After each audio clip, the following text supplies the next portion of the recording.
Были уже сотни вопросов, почему перчатки я одеваю вот так. Все говорят, я ношу их наоборот. А ответ такой. Потому что у меня, если надену вот именно как надо, у меня из рук все скользит.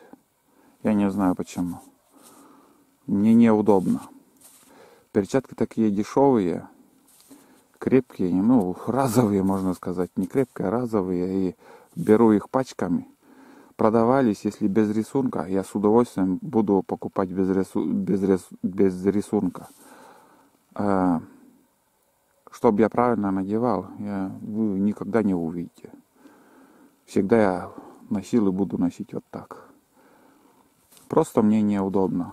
Вот я возьму, обычно я что-то делаю, и если надену так, как полагается, у меня все скользит.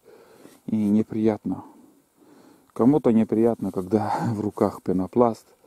Но то же самое, если я вот так возьму, перчаткой одену и буду что-то делать, мне неприятно.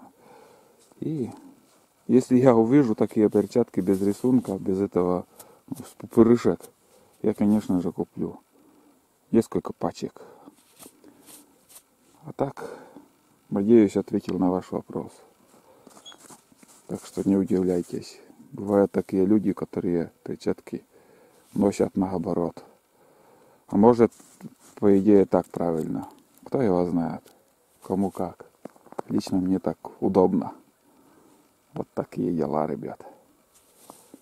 А в продаже дешевых спецовок, там дешевых перчаток без пупырышек я еще не видел.